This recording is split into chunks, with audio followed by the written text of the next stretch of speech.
Hi there everyone, my name is Sandra and today I'll be talking about the soil microbiome in habitat restoration.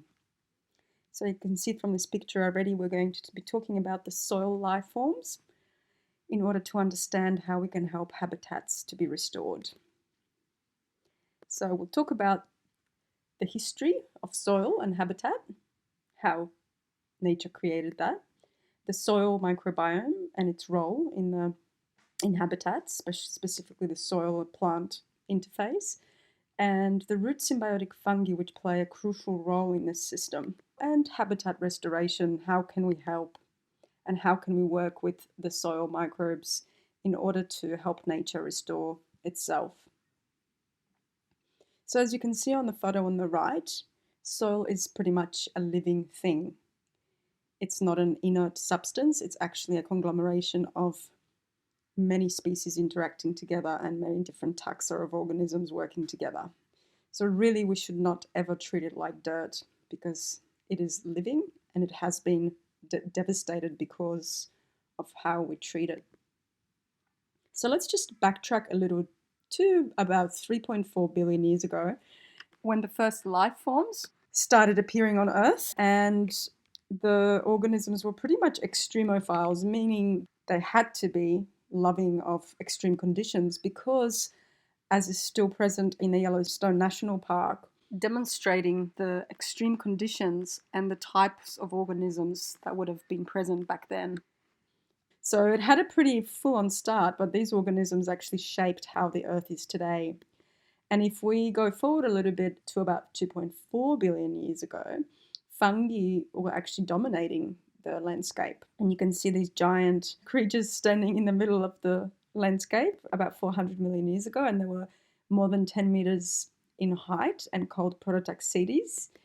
And fungi have this function of decomposing rock and organic matter into minerals. But some species got together with algae to create lichens. So there's all these variations of things working together to create other things.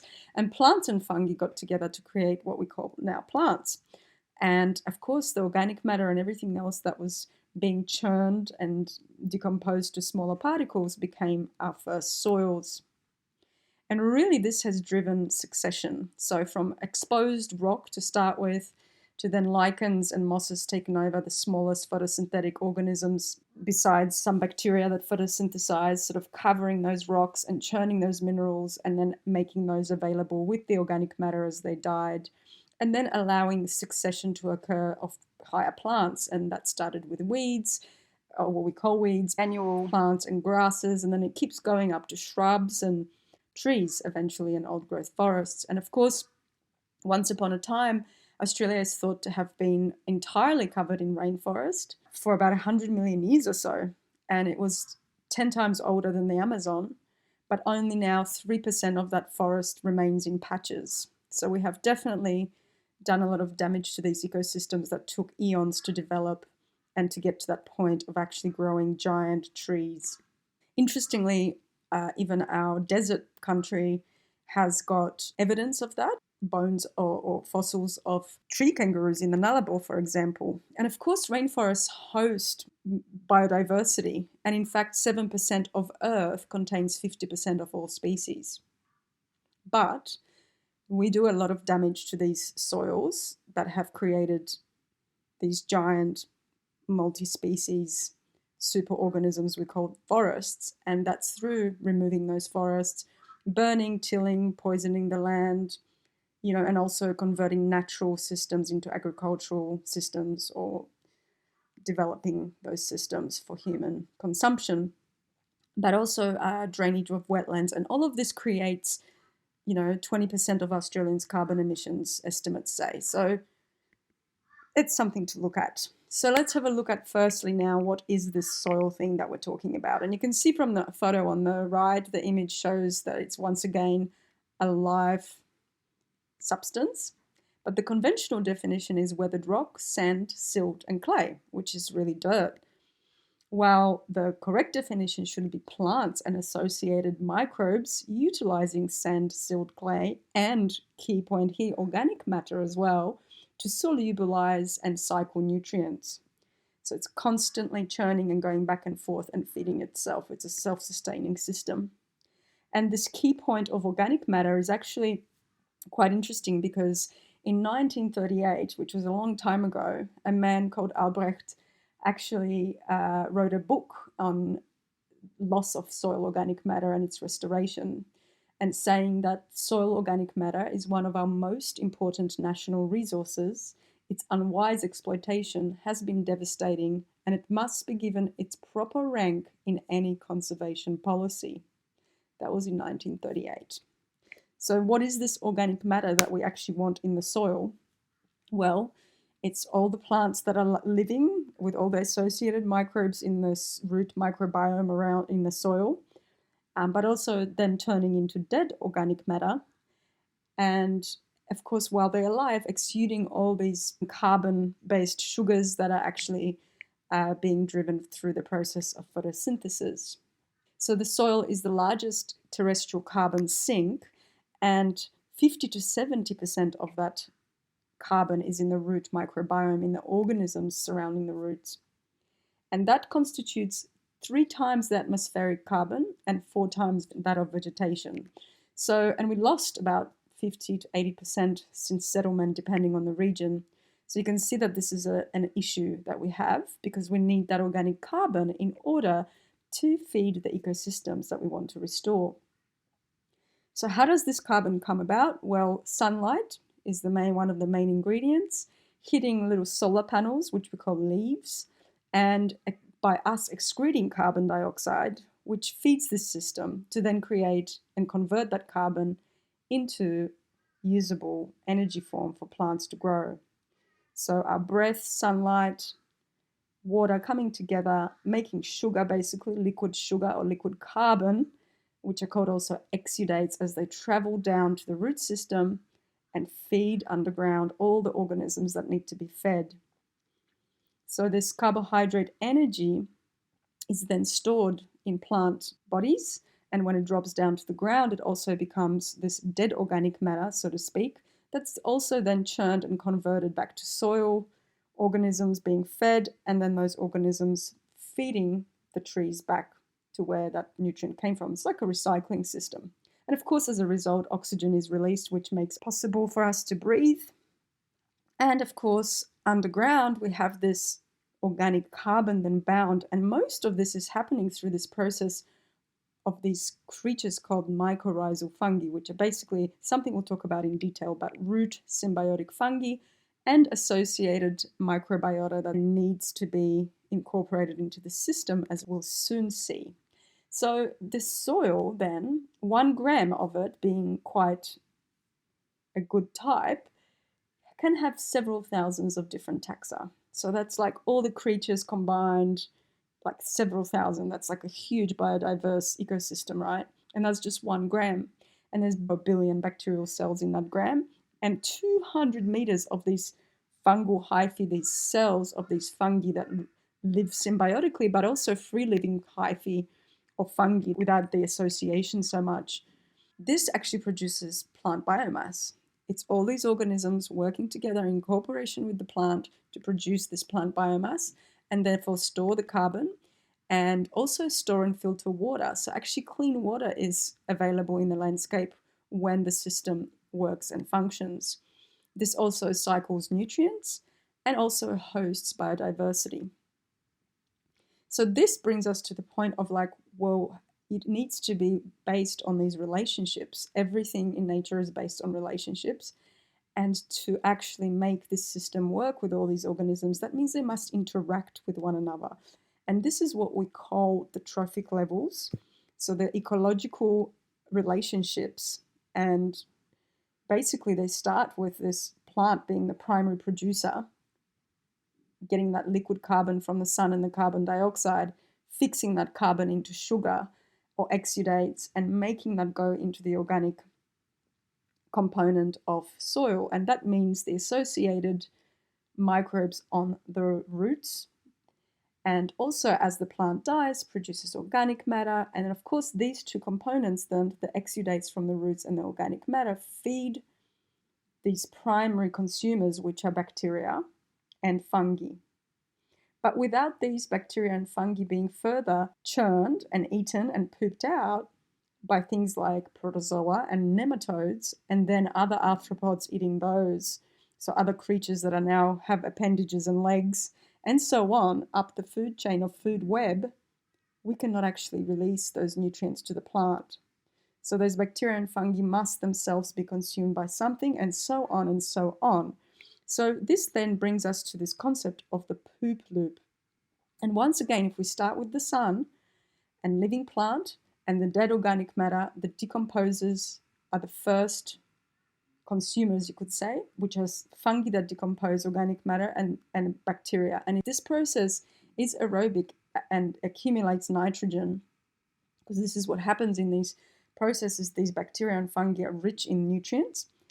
And other organisms, which are their predators, namely protozoa of different type and nematodes of different types, when they consume these primary consumers, then all of these nutrients that are stuck in them can now be released and can be mineralized into plant available nutrients. And this keeps going up the trophic level, so to speak. So the higher level predators will eat the lower predators, and then it just keeps going until us, of course. So the poop loop is all about nutrients being excreted in plant available form by the actual consumption of the original fungi and bacteria decomposers.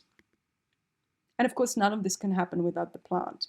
So if we were to look at this from a perspective of the soil and to look at it under the microscope to see what is going on, first of all, the root, which you see on the left, is covered with all these gluey substances that allow this microbiome to adhere to the plant surface, to the root surface, where the sugars are being excreted. And primarily we're needing those fungi and bacteria. So the long, beautiful hypha, a fungal cell, is what is required. But as also these tiny bacteria that you can see I'm pointing to, they also need to be there. So both of these components are your primary consumers that will then be consumed by other things. And you can see one here on the bottom. It's actually a tested amoeba, but I'll speak about those a little bit later. So here we go. So we've got predators need to be consuming bacteria and fungi. And amoeba, in this case, this shape-shifting organism that we see here, which is a very joyful thing to look at under the microscope, will consume large amounts of bacteria and other protozoa as well potentially, and excrete those nutrients because bacteria are high in these nutrients. So any excess is just basically pooped out. So now we have this concept where one protozoa can consume, 10,000 bacteria per day. And that feeds a lot of plant available nutrient to the plants, as well as feeding other microorganisms that then eat the amoeba. So like arthropods, which are little insects and other legged creatures, and worms and nematodes. So it's a very, very, very fascinating system when you start looking at it with your own eyes under the microscope. You've also got these amoebae that are actually not naked, like the one previously shown, which has got no shell or anything, and you can see it oozing in all directions. And then we have this testate amoeba. So this is a shell that the amoeba actually builds from the particles around it. And they create beautifully ornamented little shells, but they're tiny little things that consume bacteria once again. And then there are the really fast and furious little creatures, also part of the protozoa kingdom, but they're actually flagellates. And they swim around really, really fast, and they've got these whipping flagella, these hairs sticking out, and propel themselves using them. So they're very quick, and they all have aerobic requirements, so all of them are actually oxygen-loving organisms. So predators are also nematodes, and they feed on the either bacteria or fungi or even the protozoa as well. So it just depends really what you've got in the soil and how that nutrient cycling is continuing through these predators. So they consume all the other organisms we've mentioned and release, once again, the poop, plant available nutrients. They feed micro and macro arthropods and earthworms and nematode-trapping fungi even. There are fungi that consume these nematodes as well. So there's different types, and by looking at what sort of mouth shapes they have, what sort of mouth parts and how they feed, we can determine the health of your soil. Because some of them, like the one on the left, for example, is a root eater, which we don't really want. But something like on the right bottom corner eats the root feeders. So once again, nutrient cycling is occurring through that way, but we need to make sure that we have our predators doing the work in the soil. And of course, one of those largest, you can say, consumers or predators is the earthworm in the soil. And they basically not only consume, but cultivate and disseminate and spread these microbes. It's like a giant digestive system going through soils.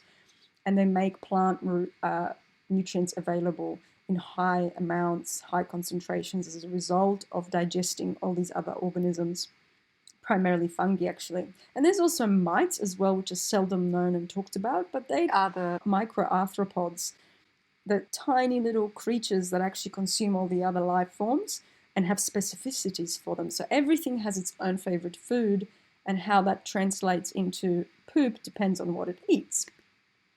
And then who can forget the most beautiful little creatures called springtails, which are once again seldom mentioned but very important, and once again very much fungal feeding. And it goes on and on. There are so many organisms to be seen and documented and identified that we'd really just know 0.something1% of what is actually happening there.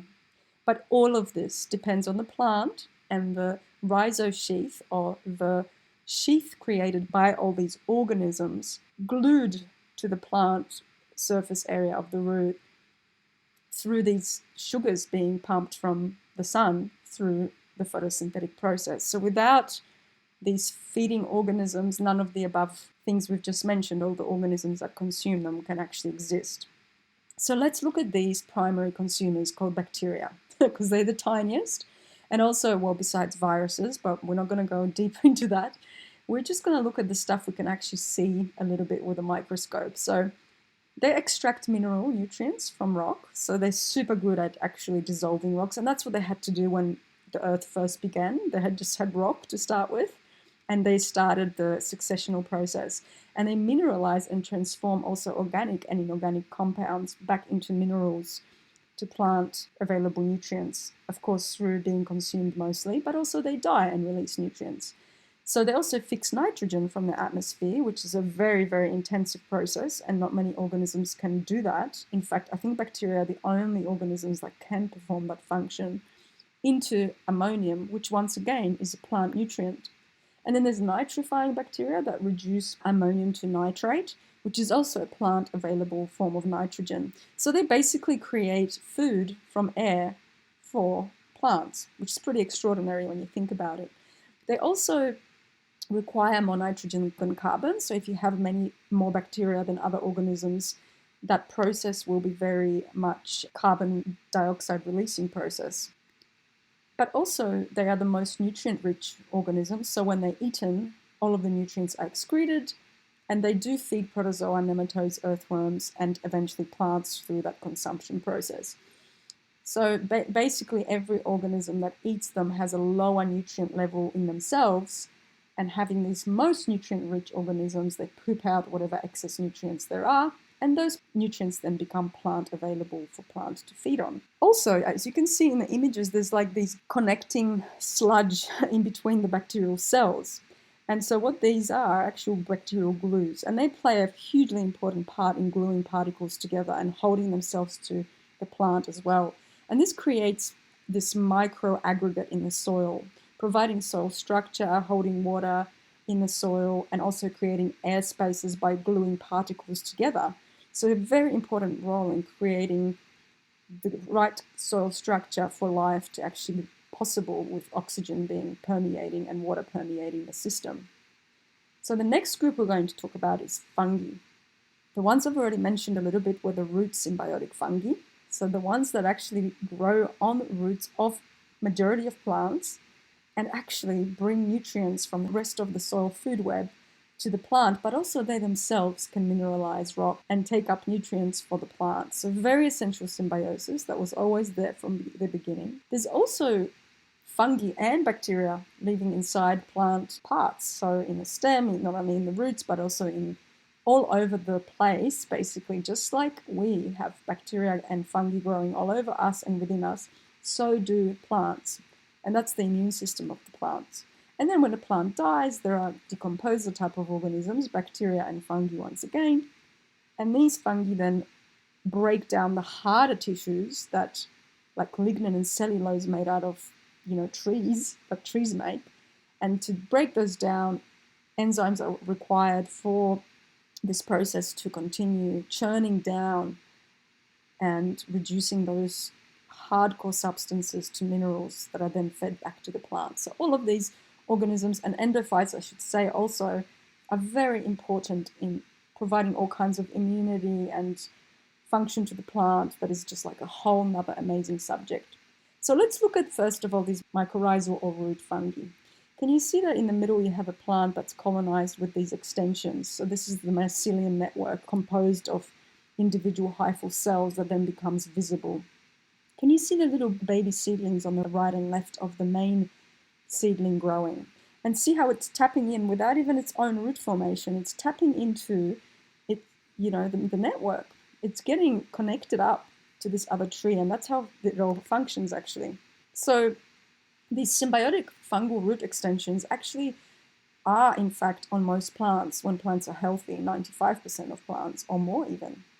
And they can absorb 100 times more nutrients and water than just roots themselves. You can see that absorptive area is huge when they start spreading because they're very thin and they can reach places in soil that roots can't. Also, that means that 10 to 20% faster plant growth occurs, and this is to do with more photosynthetic sugars being passed down to the fungi as they demand this sugar to then pass it on to other organisms. So then there's unrestricted flow of energy from the sun through this process. So this is a very important symbiosis. And to show you a close-up of this, there is a little root covered in these hyphal cells, so fungal cells individually, but they all just create this mass around the root, protecting it and feeding it. And there's two distinct types of these relationships. So trees and shrubs mostly have these ectomycorrhizal fungi, but also have some of these endomycorrhizal or arbuscular fungi. And all these mean is basically a different lifestyle and relationship with the plant. So in the ecto, it means outside of the cell, there's a sheath forming around, and the mycelium or the hyphal cells forming mycelium go off and explore the soil for nutrients. And then in this other system, a similar thing happens, but it's more intimate in the sense that the plant allows the fungal hypha to go in and create these little minuscule arbuscules, which basically means a tiny tree, growing inside of the cell. And I'll show you what that looks like. And this is mostly in grasses and crop type plants, so not so much. But actually 80% of plants have these arbuscular fungi as well, so very ubiquitous. You can have many types of fungi on your roots when you're a plant, depending on where you stand and what soil you're in. So this relationship works in the sense that the plant provides the sugars, so the hexose it's just and one type of name for a sugar type, and also the fungus then mines and provides minerals for the plant. And it's just an exchange. It's a constant exchange. It's constant giving and giving on both ends. And you can see that these hyphae are full of carbon. So this is the liquid carbon made from the sun getting drawn down to the roots and sucking this out of the plant. Now the arbuscular mycorrhizal fungi is seen here. This is the little arbuscule within the plant cell, are symbiotic, as I said, with over 80% of plant species. And they colonized plants initially for plants to even be able to survive on land. There was no other way for plants to access nutrients. So it's always this system together. The fungus is part of the plant and vice versa. They grow together as obligates.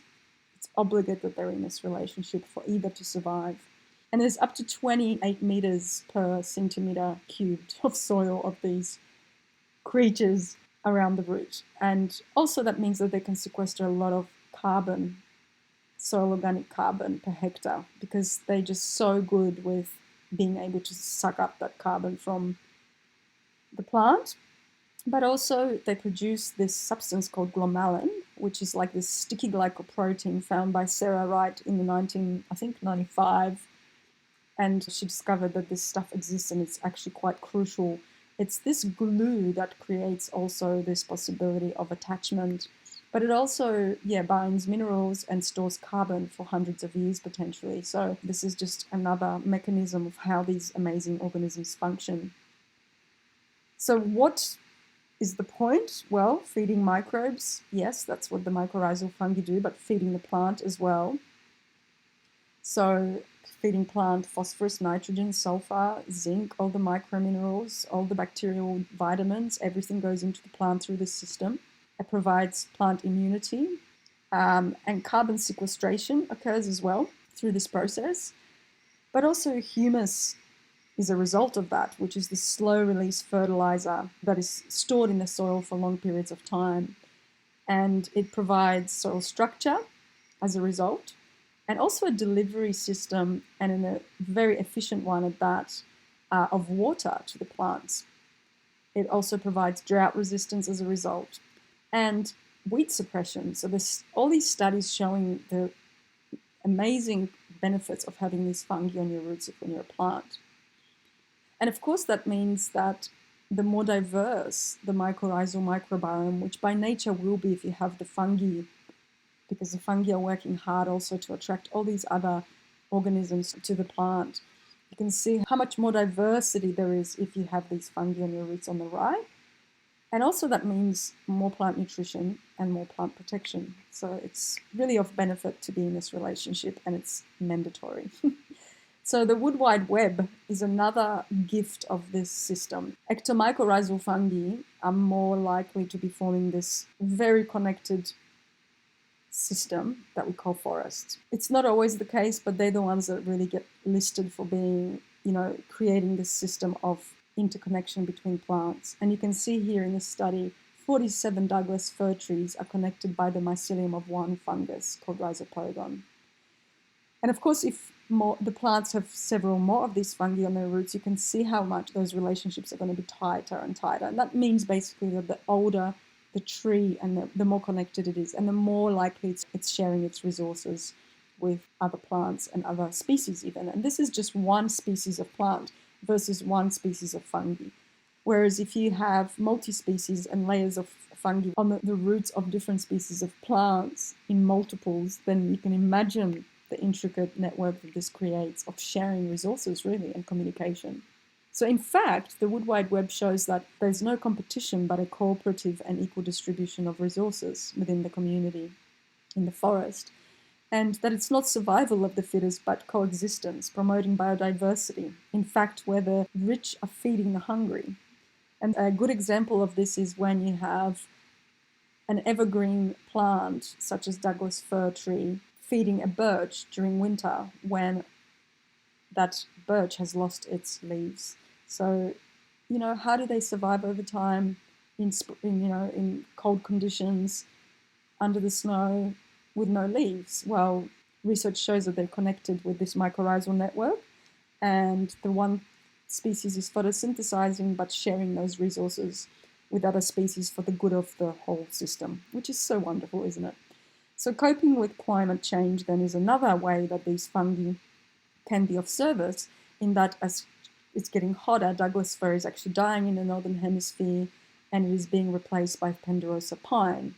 And that just means a continuation of the forest. So all the nutrients are then pumped to these newcomers that are now able to grow in the warmer climate. And we can see this in Australia with Kadaji and other trees, where they're encroaching from northern regions of Australia and going down towards us in order to really just continue the cycle. And oftentimes they get blamed as being weedy, but actually if we understood what is happening, we'd know that this is actually a good thing and it's required, and everything will have to adapt to this new system that's being created. The other great thing about mycorrhizal fungi is that they emerge soon after a fire, and that just shows that they need to fruit in order to disperse their spores, in order to inoculate any little seedlings that are coming up. And this is very much what needs to happen in an ecosystem to regenerate it. So once again, showing the pioneering nature of these organisms. The other thing is a lot of them are really, really super good accumulators of heavy metals and other nutrients. So what happens is you can actually inoculate roots of specific trees with specific fungi that are tolerant and able to protect the tree from heavy metal toxicity, and actually regenerate mining sites and other polluted areas. So very much working with this symbiosis is being used in Europe and other areas of the globe to restore ecosystems.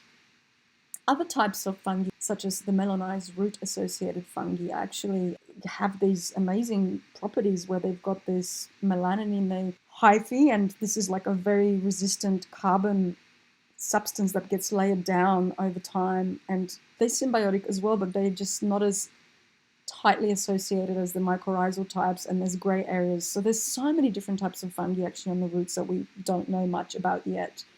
And they, of course, have this capacity then to keep sequestering carbon the more there are and different types there are on different roots.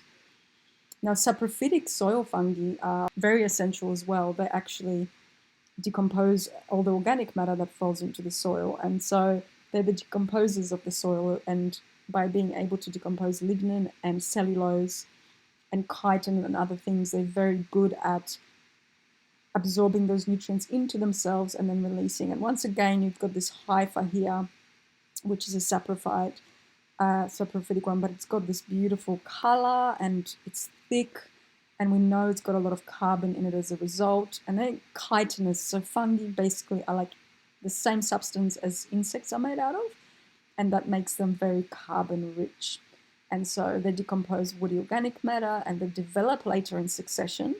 And that means that they bind also soil aggregates, because they've got this growth of a very long nature. And when there's multiple of these structures in the soil, you can imagine that it creates soil structure. So they feed nematodes, micro and macro arthropods and earthworms, and of course release plant available nutrients. And their cell walls, as I said, are really rich in carbon, and they store and sequester this carbon as a result. And this is an example of these fungal hyphae creating structure in the soil by binding and gluing small soil aggregates into a larger macro aggregate. So once again, allowing water and oxygen, two essential components of soil, to be healthy.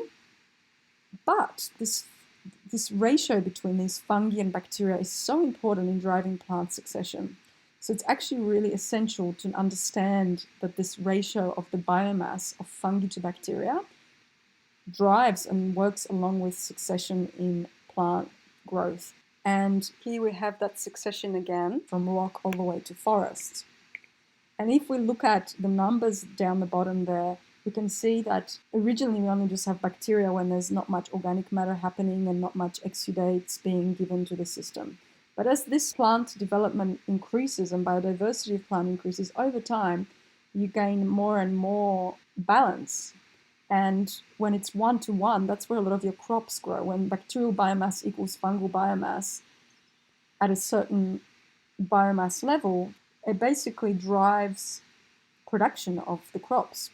And of course, as that ratio increases through succession, more and more fungal-dominated soils will actually support tree growth. So depending on what we want to restore, whether it's grasslands or whether it's a forest, we really need to look at this balance between bacteria and fungi, and therefore the predators as well.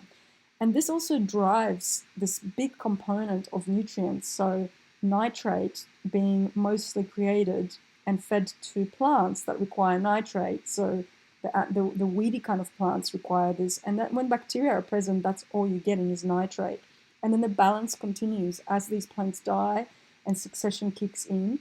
You then move towards an ammonium-dominated system, which is actually fungal-dominated, and they work hand in hand. And eventually in the forest, trees require ammonium. So once again, depending on where your nutrient levels are and what type of nutrient there is, that's also going to play this crucial role in succession. And just to see the bottom bit is to actually understand that different predators will be available through that succession as well. So different soils, depending on what's growing in them, and the organisms present, like fungi or bacteria, and their ratios will drive the succession of predators. So it very much works hand in hand.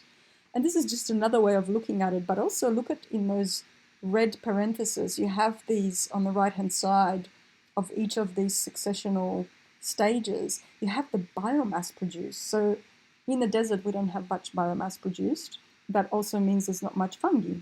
And if you keep going with the fungal to bacterial biomass ratio increasing, you can see that biomass then increases as well. So once again, you can tell by what sort of fungal to bacterial ratio you have. By looking at that, we can tell what sort of plants we're selecting for. Very important thing to consider.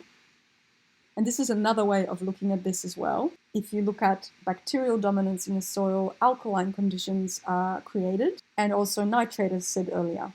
So that's going to feed annual plants that are fast reproducing and moving forward really quickly, and just keep going with that. But as this biomass keeps dropping and keeps going towards further succession, and the fungal dominance starts becoming a thing, soils become more acidic, but just acidic, not acid, and that allows ammonium to be passed onto the plants, because that's what the fungal dominance dictates. And then you've got more perennial plants growing. Once again, understanding this is very essential, and it's a lovely way of being able to monitor your soils and what's going to happen in your ecosystem.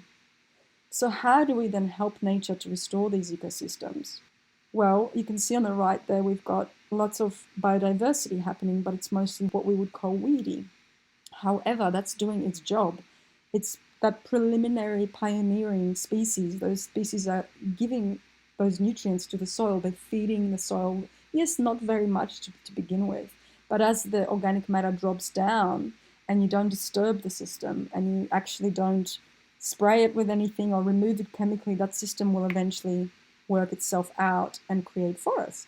But what that means, we have to make friends with weeds, and we have to maximize photosynthesis and aggregation of soil for water and air infiltration. And this means feeding the soil microbes, and this means potentially in certain areas chopping and dropping and mulching. So once again, if you've got a weedy patch but you want to grow a forest tree, you want to be using those weeds to your advantage. You want to chop and drop and watch what happens, observe and look at what is happening in your system. You could also inoculate with soil microbes, and that's something I'll discuss a little bit more. But one thing to remember is that nature is programmed to self-regenerate, and those plants we call weeds, they are themselves the regenerators. They are nature's way to kick off succession. Soils have been pulled back in succession, so they're going to start where succession needs to be at. And if that means only selecting for weeds, that's what it's doing. But those weeds will work it out and bring up nutrients to the soil that is required to then grow higher successional plants. So really the moral is allow all plants to grow, because that's where your carbon's coming from. Any plant will produce that carbon in other exudates and minerals that it drags up from the bottom of the soil, from the ecosystem that is unavailable to start with, but they can taproot down and bring those nutrients up. So removal of any vegetation prohibits restoration, in fact, because it sets it back in succession. This is a paradigm shift that we need to start looking at, because all ground cover converts carbon dioxide into humus eventually. And I see weeds now as volunteer rescue squad, pioneers of ecological succession, you could call them. The biodiverse carbon sink refuge. You know, that's what they provide. They provide these refuges. And if we disappear, they will still be doing that job, and nature will kickstart itself into getting those rainforests back, providing other systems are also in place, obviously. But they do provide amazing ecosystem services, and here we have a native blue-banded bee feeding on a lantana plant flower. So let's look at these. There's so many other advantages actually of lantana that I would love to speak about, but not here. But just understanding what each plant does takes so much pressure of us having to weed and actually reverse nature's restoration process. And we can actually help to speed this up. This is the great thing. Those microbes I've talked about right from the beginning, those fungi, we can create them to help nature recover. So we can actually cultivate these microbes through certain processes. For example, by using a flow-through worm farm system where you can harness from the bottom of the system, scrape down all the amazing biology that the worms can create from plants like weeds and our food scraps. So knowing how to use and utilize anything that is a byproduct of what we're trying to achieve, and any byproduct really of industry like wood chip and things like that, allowing those resources that could often be free just being utilized to create these microbiomes. And that's just a few examples of what we're doing at Woodfordia with trying to create these systems. Another way is so this is a flow through, like we're using worms, but this is more like using the fungi and developing that fungal biomass through Johnson's new bioreactor. So Johnson and his wife David Johnson and his wife have created this incredible system where fungi can be generated. And once again, Outwood 40 here on the right, you can see a modified version of that being created, which we're still in the process of doing. There's also a way of doing a thermal compost, which is biocomplete, meaning it contains all the soil food web organisms that we need and we want for a specific plant. So you can create these systems, and it's much harder to do this one, but it's fantastic what ends up growing in it if you give the organisms the right food to feed on. And all throughout this process is what you want is to observe and examine and assess. And I use a microscope to do that because that's such an amazing tool to be able to actually see with your own eyes what is going on. And you can count the organism by numbers and then convert them to the biomass, and then eventually see how the creations you make from organic waste can be utilized to then be sprayed or added to your patch that you're trying to regenerate, restore, or whatever plant you're trying to grow. Another way of doing this is looking at actually cultivating these root fungi, and this is a farm system where it's been utilized, but I see no reason why it can't be used for the restoration of habitats. So this is an on-farm production of a vascular mycorrhizal fungi by Rodale Institute, and this is just a process really quickly how to do it. So you get your roots, you check for colonization on the roots, you then make a mixture of a specific potting mix with low phosphorus, because the fungi don't actually like phosphorus because they're actually the ones mining the phosphorus for the plants. You don't want to use fertilizers. You grow seeds or seedlings in pots inoculated with these parts of the fungi, whether it's spores or the mycelium itself. And then you check with your microscope or visually for the mycorrhization process, and then transplant into the field. So this can be done with trees as well. And you can continue using the leftover roots and soil as inoculum. So the beauty of it is you can use this in a nursery system, and we're going to experiment at Wood 40 through the mycology research project with this system and trying to figure out how we can do this for the plants that are growing and that we're continuously putting in the ground to restore the landscape. And of course, this is a citizen science project, so anyone's welcome to join, and it's funded by the Queensland government. So we're very grateful for that. And you can actually look up the description of it through this link here. We do all kinds of mycology-related, fungi-related projects. But just to give you a what's possible scenario, I'm going to take you through the project of terraforming Governor's Island. Todd Harrison, who was a student of Elaine Ingham, who is the pioneer of the soil food web system, which was implemented in the project Governor's Island in New York, which was this 172-acre park. It started in 2015, but it used to be a military base, and it just had rubble of really old buildings from like 1700s. And it was basically converted from this concrete background area to a recreational hub, a parkland for people to be used. And these are photos of how it once looked. Basically, there was no soil, and before planting and applying biology, this is what it looked like. And it was just rubble, and so topsoil had to be tested and brought in to make sure that it's of good quality. So it came from Pennsylvania. And then trees, when they were planted, they were stabilized to prevent erosion with hessian sacks that actually had compost that they brought in as well to put in. So that was also fertilizing or allowing microbes to fertilize the plants. And they also ended up creating lots of different soil amendments through these composting systems, and then sprayed them for leaf application, foliar application, and added compost to the system. And you can see this being applied now once it's ready to the leaves. And specific biology from the plants was actually collected from healthy soils where those plants of the same species existed. So that just to kickstart the native ecosystem coming. This is just growing on rubble, like it's quite extraordinary. This part is really just dealing with the soil. So the compost made also matched the biology required by each plant. And you can see here on the left where you've got this green patch, that was where the biology was applied before end of season, before winter, and overwintered under snow and created this amazing flush in spring. And then on the right, where it wasn't inoculated, you can see the difference. So this is what's really possible with applying biological amendments to soil. So to show 2015 before and after is a good way of, really exemplifying what can happen. Yeah, and basically that's what it looks like. As time progresses, this landscape is filled with all kinds of native plants, which would have just been once rubble. So it's a beautiful representation of what's possible if done correctly. So these are just resources that I want to share with you, and they're worth reading. So I like to read about soil biology or biodiversity of soils. The UN produced a report called State of Knowledge of Soil Biodiversity. I'm currently reading Weeds Guardians of the Soil, which you can just download from online if you can find it. I've got a PDF of it. So there's also the Rodale Institute Quick and Easy Guide to Production of a Vascular Mycorrhizal Fungi that I've mentioned.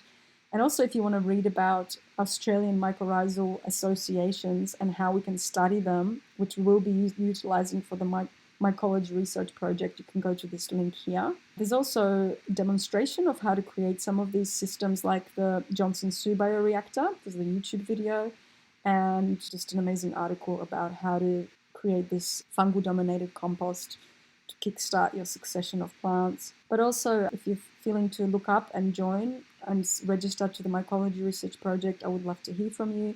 And of course, you can always contact me as well directly for any work that you want to do related to this. I'd be more than happy to help out and maybe test your soils with a microscope to see what's going on there and how it can be actually improved and how we can use the microbiome or cultivation of the microbiome to help your situation, whichever endeavor you're into. Yeah, thank you so much for listening and all the best in your habitat restoration project, whatever that is.